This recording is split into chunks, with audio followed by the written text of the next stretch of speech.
been in the retirement industry now for 32 years. I started at 13 years at Fidelity Investments, where I was a vice president of retirement products, so retail products, IRA, small business products, and retirement income from way back in 1992. And my kids were getting a little bit older and I never saw them. So I quit my job and started my consulting company. And that was 19 years ago this month. So I'm really excited to see Wow. this evolution in the retirement industry where more of us are getting on board to help clients not only get to retirement, but then create income throughout retirement. And that's where my business sort of took off in a track I wouldn't have known to plan for, to be honest. And what I was getting from at first, it was just the big home offices, the Fidelities, the Merrill Lynches, and such of the world. They needed some material, some training, some general education about Social Security. And Mm. you know what? Back in 2005, there was nothing. There was hardly even the internet at that point. So I kind of fell into some of these pieces. So I became a Social Security expert even before NSSA and RSSA, the certification groups were here.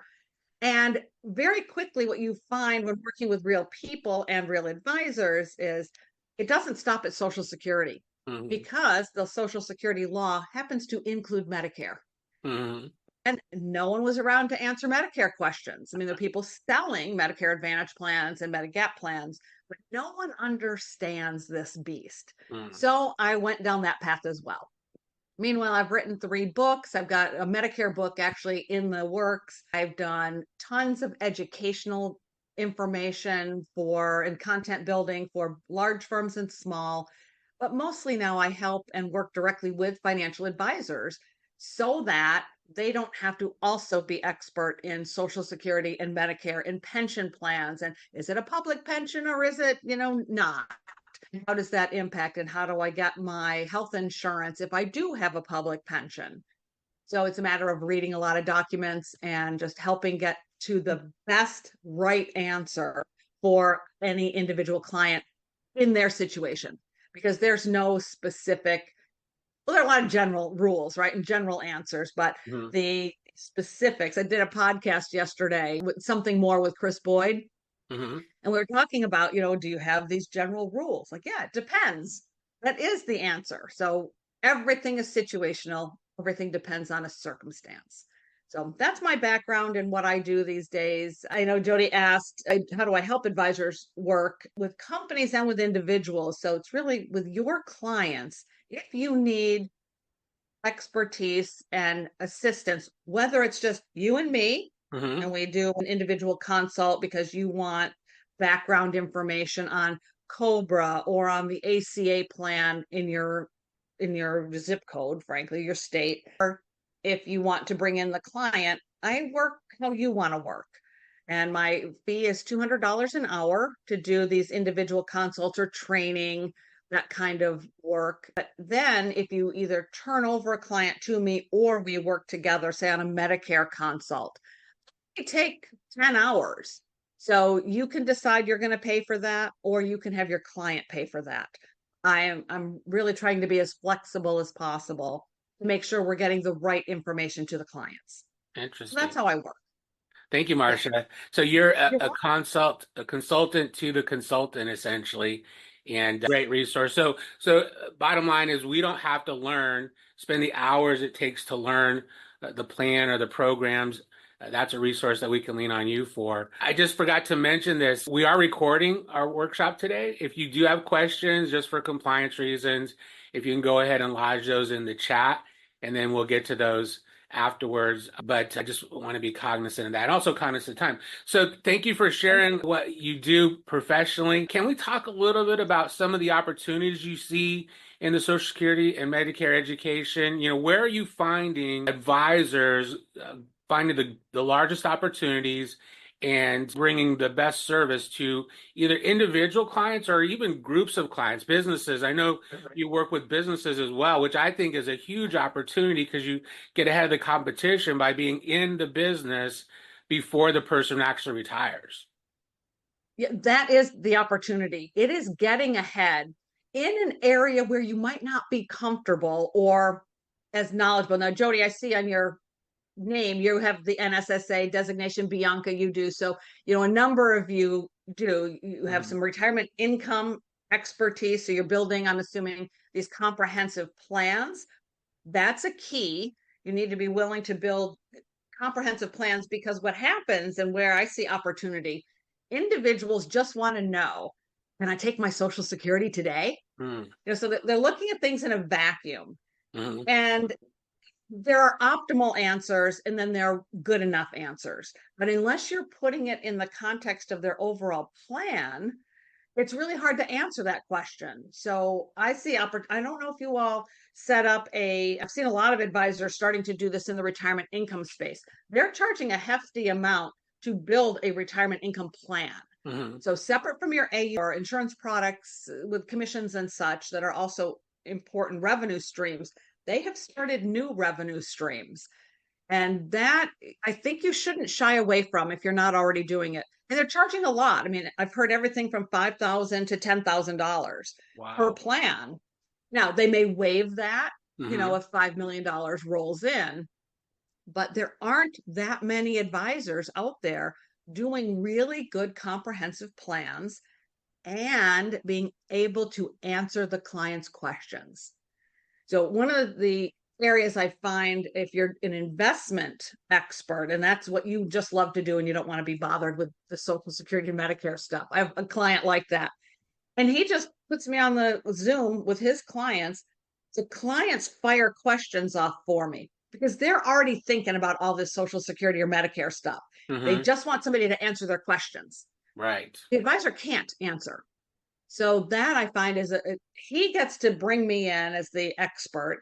He looks great, costs him $200. It's pretty short money from his perspective. And the clients are thrilled, and they leave with a plan and an option. And it's everything from, the clients have ranged from, they lost their jobs just before 62. So, and they hadn't planned to claim Social Security, right? So now what do? Because they needed the money, or their assets were going to be burned through too quickly. So we walk through that kind of scenario. And then all of a sudden I said, well, realize if you do get a job again, because he was young, he didn't really want to retire. So when that happens, if it's after the 12 months, then you wait till full retirement age, you suspend your benefit, and you let it regrow up to almost your PIA and claim at 70. Well, he was thrilled, the client, but my advisor client called after, goes, my God, how do you know this stuff? He knew a lot of the pieces to the puzzle, but he didn't know that one. Right. So it's because I'm in these weeds every day. I call it connecting the dots.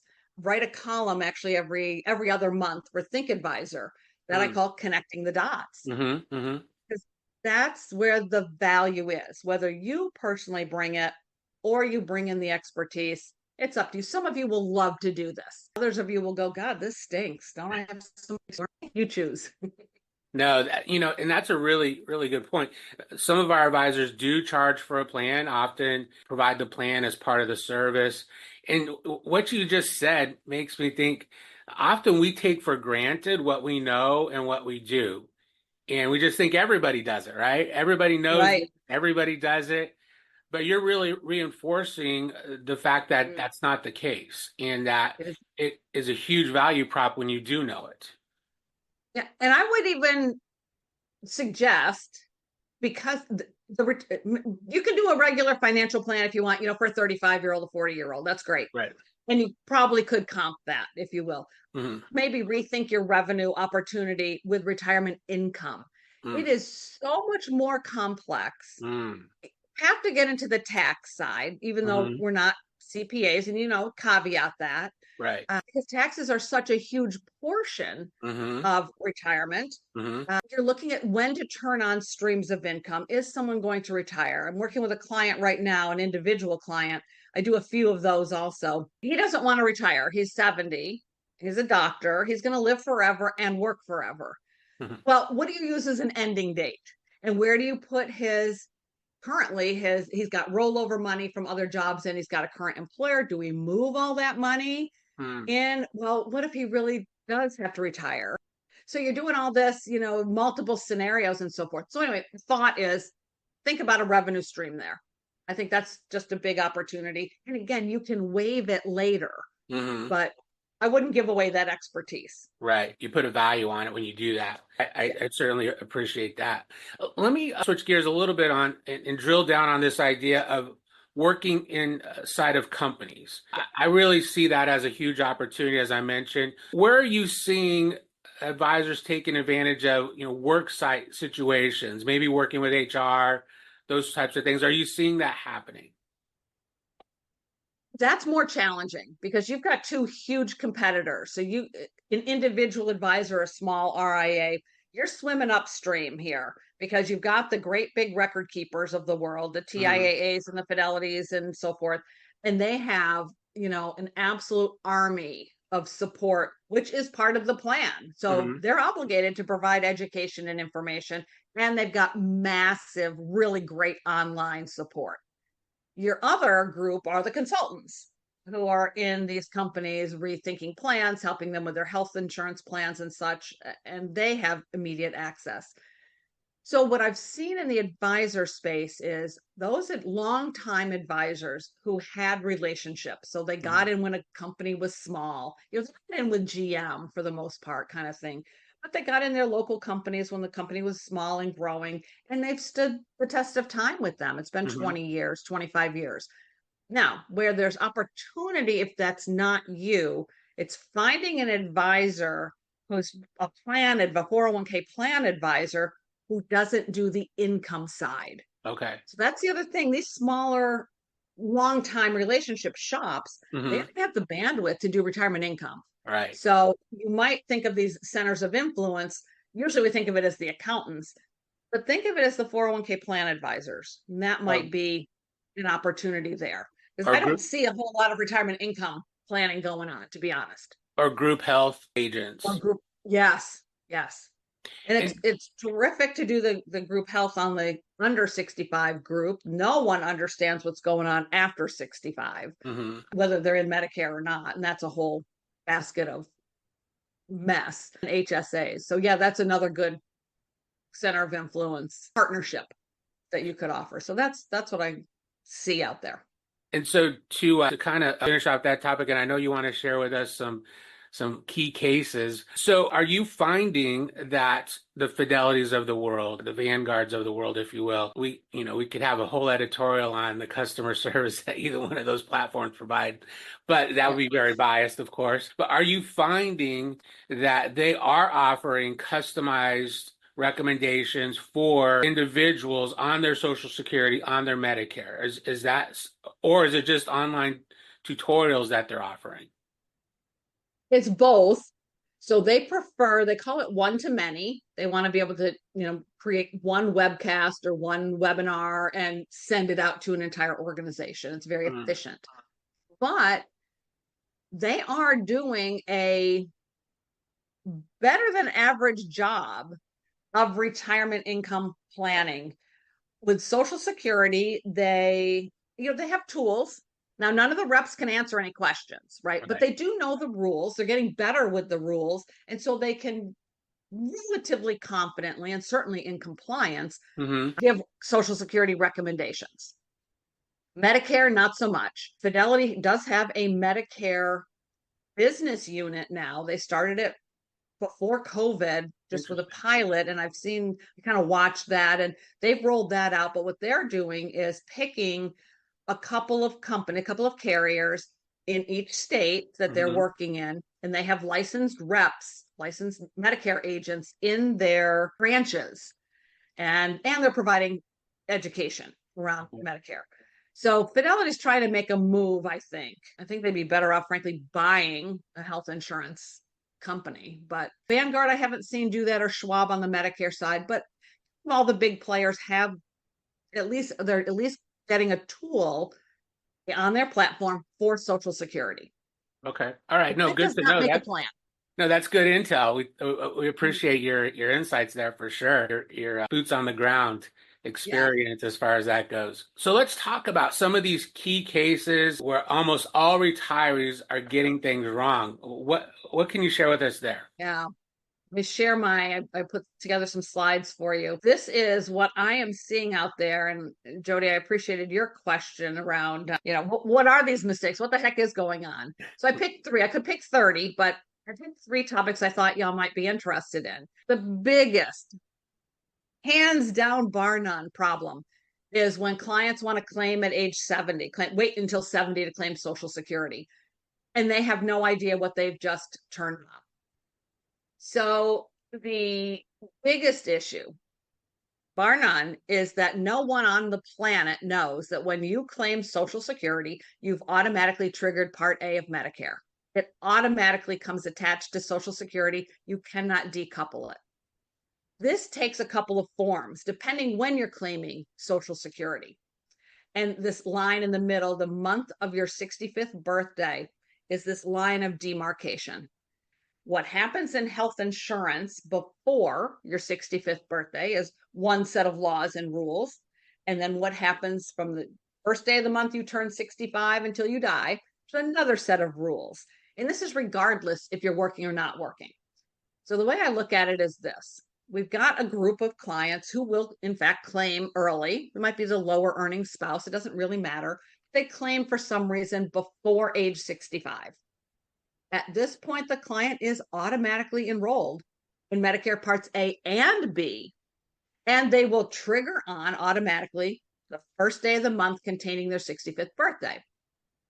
If they're covered by a large group health plan, then they must proactively decline Part B, but only if they work in a large company, not if they're in a small employer. And that's defined for Medicare purposes as less than 20 employees.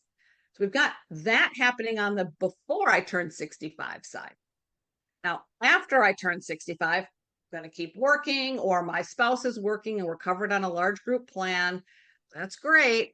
But when I do go in somewhere between 65 and 70 to claim, Part A comes attached to Social Security, but not on the date I've chosen. Part A actually started about 9 months retroactively. Now, again, you can delay Part B if you're still working or still have large group coverage, but then you have to pay attention to the timing to get into Part B later under the SEP or the special enrollment period. What happens in the real world, though, is no one realizes, and I mean no one, not HR, not benefits folks, certainly not 65-year-olds or 70-year-olds. They have no idea there's a brick wall coming. So what happens, and the way employers work, is they know the rules before 65. So someone loses their job, they do early retirement, whatever happens. If it happens before 65, everyone seems to know they're eligible for COBRA. And most plans do have a COBRA option. Or some companies have retiree insurance. That's great. That does not apply after you've turned 65. The assumption from this is about paying claims, right? You have a heart attack at 66, you're in the hospital. Who's going to pay that claim? Well, it depends, right? If you thought you had employer coverage, that's terrific. But if you lost your job and you were told you have COBRA, or you retired at 65, you were told you have 18 months of COBRA, you don't.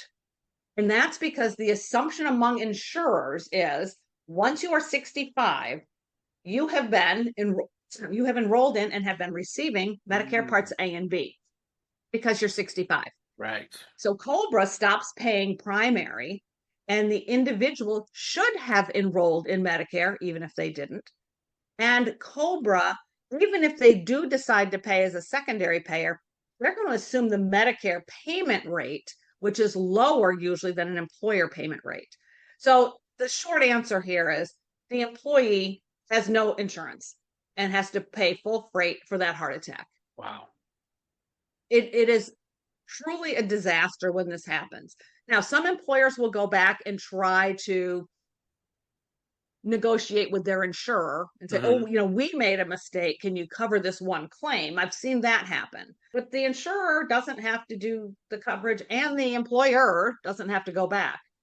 And more people are working past 65. After 65. Right. Exactly why this comes up so often, Jody. Exactly right. Yep.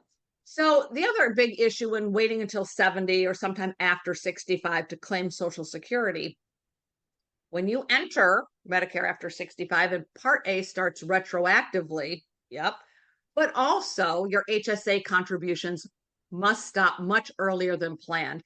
And you are not responsible for telling your clients this. It is truly the individual's responsibility, but you'll hear about it. So here's the situation. An employee reaches 65, is continuing to work, and he works for a large employer, more than 20 employees. And it's like, I'm going to retire at 68. Excellent. Well, when you retire later, the ideal enrollment time into Social Security is you apply 3 months before your retirement date. So what this person thinks, like any normal person would think, is you're covered by large group insurance.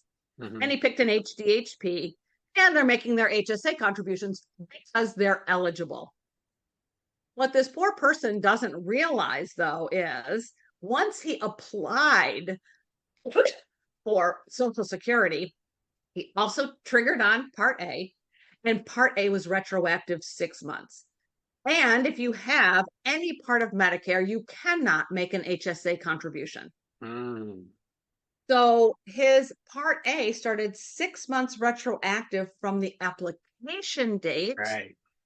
His HSA contributions are now ineligible for those 6 months before application date. So now he's in an ineligibility situation, has to consider the tax consequences of that. He can make corrections. I mean, this is a correctable mistake. I see it 9 times out of 10 with high income people. And so what that also means, the way I look at it, we've heard forever, I think, you have to stop HSA contributions 6 months before you retire. That's not the date. It's 6 months before application date, or 9 months usually before retirement. Right. So this is what we have to help clients with. And it's, you won't always know. And to be candid, our experience is most clients don't know 9 months in advance that they're going to retire. It's like they're wait. Okay, now I'm going to retire. Exactly. Or the company retires them. Right, exactly. And they might get a 3-month window. Right. But they've been making HSA contributions all along. Right. So that's what they have to get ahead of. Right. And they're not happy. I mean, they're really not happy. Yeah. Let me just do a time check. I have 2 more situations, but how are you guys on time? So we generally go till 9:30, but if anyone needs to drop off, we are recording this and you can get I think it'd be worth our while to have you go ahead and do the other 2 situations if you have the time, Marcia. I definitely have the time. It'll be maybe 10 minutes. All right, perfect. Okay. Let me talk about, so we talked about now the large group insurance plans and the employees and clients working after 65 for the big guys. Now, what if you work for a small company? So again, if you have and work in a business with fewer than 20 eligible employees, there are different rules. Now what happens is, regardless of the fact you have access to an employer plan for health insurance, Medicare becomes the primary payer when the employee reaches 65 and when a spouse reaches 65. The employer provided insurance, if you continue to pay the premiums, it will pay secondary. So you must have, in the small plans, you must have Medicare in place. Further, whether you're the owner or the employee, you need to enroll during your IEP, your initial enrollment period. I'll get to that in a second. But you might be able to delay your Part D, part of Medicare, the drug plan, if that employer is providing creditable drug coverage and the employee stays enrolled in that plan.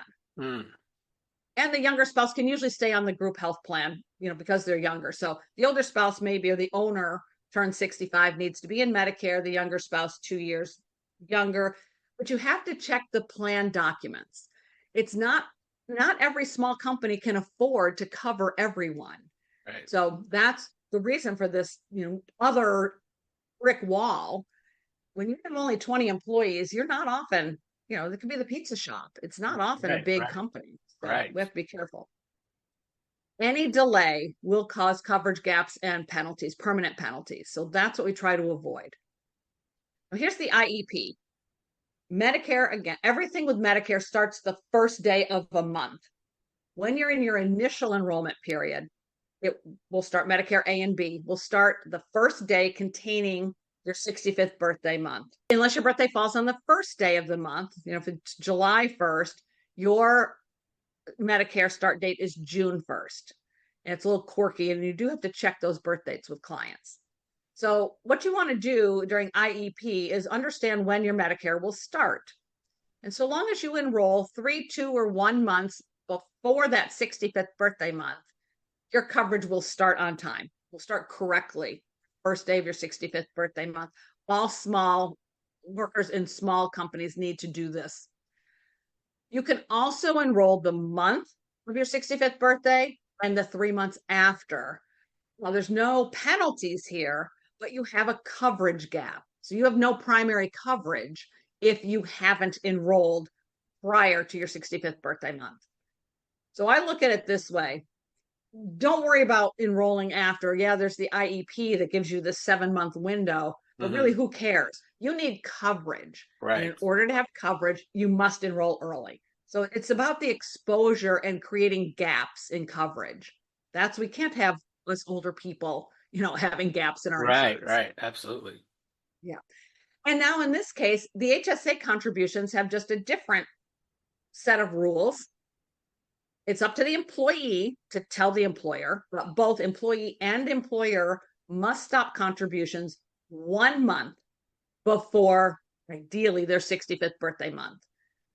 So again, you enroll in Social Security, let's say, or you're enrolling in Medicare while working at this small company. Part A, you're aiming to start the first day of the month containing your 65th birthday.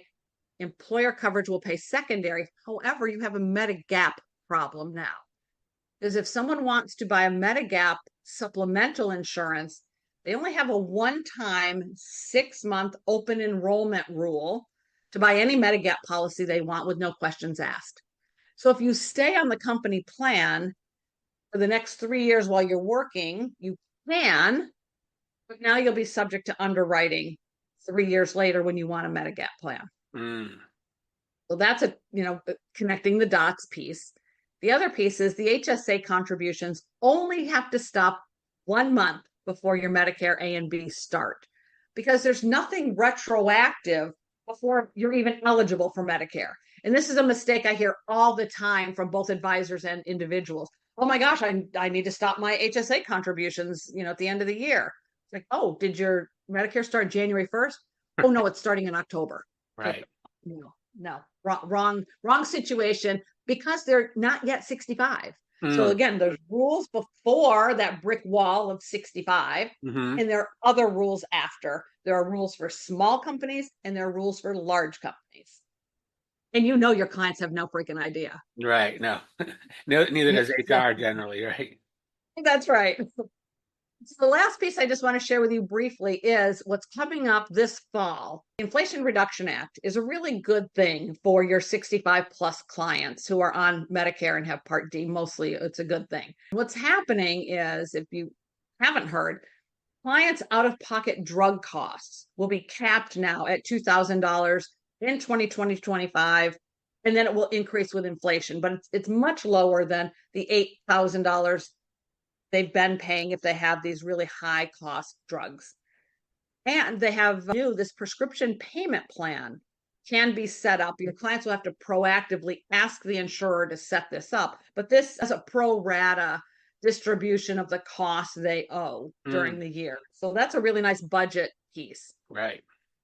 What's not changing, though, is the monthly premiums for your Part D plans. These are additional costs. So $2,000 is only about the drugs. Premiums we are expecting to increase pretty significantly. Don't know what that means yet. Is it 50% increase? Is it a 35% increase? But for some people, it will be a fairly shocking increase. So something we'll know in early October, just how much the Silver Scripts and Express Scripts and WellCare and the others are increasing their prices. But a big caution here for your clients, anyone who's in Medicare, the Part D plans are not super excited that they're costs have been capped. Their Right, ability right. to create revenue has been capped.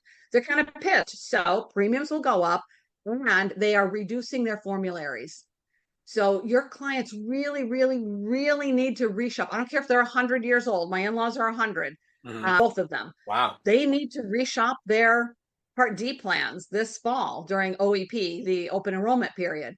So from October 15th to 12/7, that is the only window they have to reshop their plans because the game is very different now starting in 2025. We just don't yet know what all the rules are going to be. And what we're hearing on from Medicare agents is a lot of Hmm. companies are thinking about not paying revenue on those plan enrollments. So they're disincentivizing, not that agents aren't going to help, but they're disincentivizing them certainly to provide the help. They need to, not that they paid a lot of commission anyway, but Yeah, it's low. it may go to none, and that's problematic as well. Well, that is, and it's kind of forcing the hand into Medicare Advantage plans, Mm. which are not a good option for many, many, many, many, many, many people. But I don't have an opinion on that. Just a couple of little notes here. There'll be just a lot of shaking and moving in the drug side of the world. Their Congress is just wild about these pharmacy benefits managers, the PBMs. We've got all kinds of mergers going on. So the huge insurance companies now own the drug markets and the distribution of drugs as well. That is getting to be quite a problem.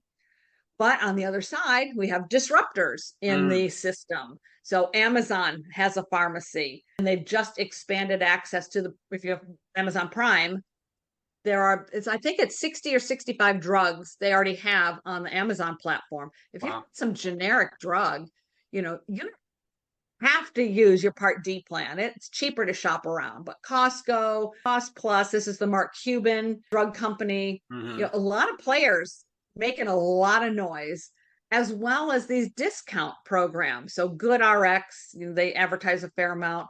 AARP has a discount card for seniors, single care. Just because you have a Part D plan doesn't mean you need to use it. Mm. So sometimes it's cost favorable. A lot of times it's not. So you have to have it so you don't get hit with these big penalties, but you have to talk to your clients about learning to shop around, learning to use their apps on their phones. And it's my mother, who's 85, is the one who really clued me in there. I have Good RX on my phone. Or you can't even answer the phone. How did you get an app? So don't discount the 85-year-olds. They're pretty savvy when it comes to saving on drugs. Right. So those are the things I wanted to share with you. This is my contact information, and you can find out anything you need on my blog, Boomer Retirement Briefs, or my website. So thank you. Thank you for your extra time today. Thank you, Marcia. We really appreciate those insights. Definitely something that we can take back to help our clients, and we really appreciate your time this morning. By all You're means, very if welcome. anyone wants to access Marcia's resources, navigate over to her website, or her an email. And I know many are experts in the arena, but we're always looking for some resource to go to that we don't have to spend the time to do all the research, and we appreciate your being available to that. Well, thank Excellent. you all for your time this morning. Thanks for joining us on a beautiful Friday morning up here in Yeah. New England. And like I said, those of you in other parts of the country, I hope it's beautiful where you're at. Marcia, enjoy your weekend. Thanks again so much Thank for your you. time. You're very welcome. Wonderful to see you. Nice to meet you all.